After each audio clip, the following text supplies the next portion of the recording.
नमस्कार। कुछ कहानियां होती हैं जो पर्दे पर लिखी जाती हैं और कुछ जिंदगियों में जी जाती हैं। आज हम एक ऐसे ही सितारे की बात करेंगे जिनका सफर इन दोनों का एक खूबसूरत संगम था। एक ऐसा नाम जो भारतीय सिनेमा के सुनहरे पन्नों में हमेशा हमेशा के लिए दर्ज है, धर्मेंद्र। सोचिए, पंजाब के एक छोटे से गांव से निकलकर करोड़ों दिलों पर राज करने तक का ये सफर। ये कहानी है सपनों की, ये कहानी है संघर्ष की और एक ऐसी विरासत की जो कभी मिट नहीं सकती। तो चलिए इस कहानी को बिल्कुल शुरुआत से शुरू करते हैं, वहीं से जहां से हर बड़ा सपना शुरू होता है। एक छोटी सी जगह से जहां एक साधारण से लड़के ने अपनी आंखों में एक असाधारण दुनिया बसा रखी थी।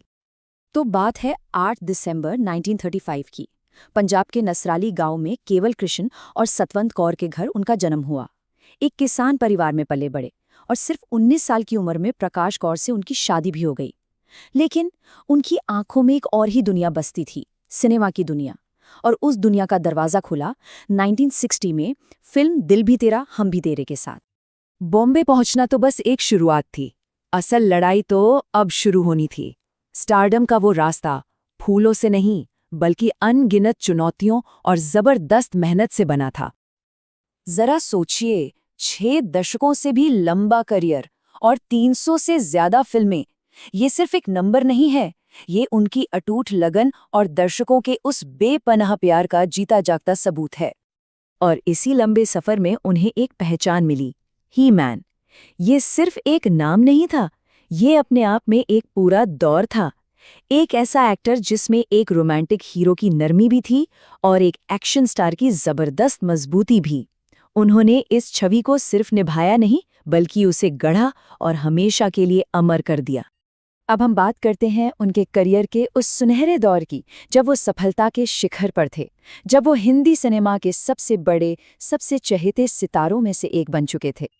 और उस शिखर का बस एक ही नाम था, शोले। साल 1975 में आई इस फिल्म ने उन्हें एक स्टार से उठाकर सीधा लेजेंड का दर्जा दे दिया। उनका निभाया वीरू का किरदार दोस्ती और दिलेरी की वो मिसाल बन गया जो आज भी न जाने कितनी पीढ़ियों के दिलों में जिंदा है। लेकिन वो सिर्फ ही मैन या वीरू नहीं थे, वो एक चार्मिंग रोमांटिक हीरो थे।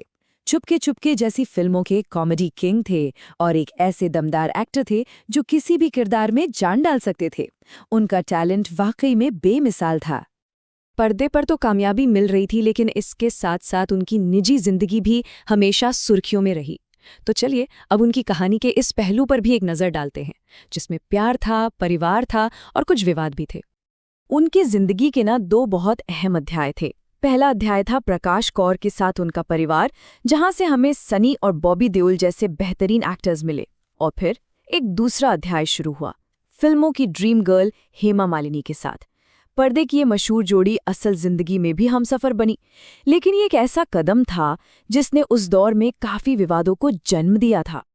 तो यहाँ एक सवाल उठता है, एक पब्लिक फिगर प्यार, जिम्मेदारियों और समाज की उम्मीदों के इस उलझे हुए जाल को आखिर कैसे सुलझाता है?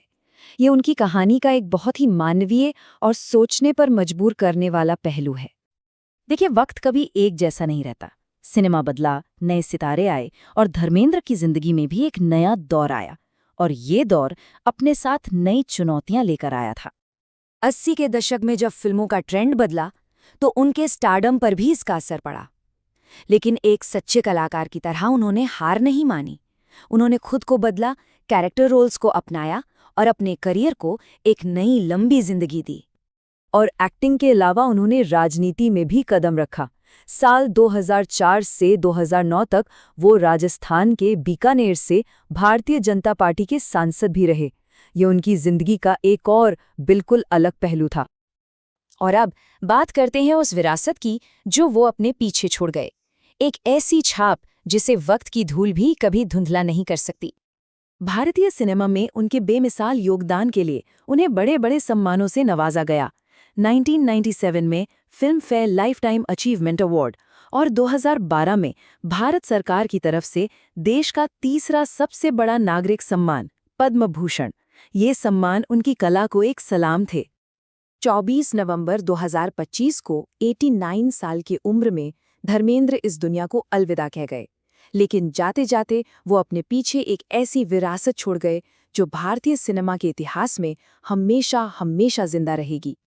तो सबसे बड़ा सवाल यही है कि किसी सितारे को असल में अमर क्या चीज़ बनाती है? क्या वो उनकी फिल्में हैं, उनके डायलॉग्स, या फिर करोड़ों दिलों में वो जगह जो कभी खाली नहीं होती? धर्मेंद्र की कहानी शायद इसी सवाल का सबसे खूबसूरत जवाब है।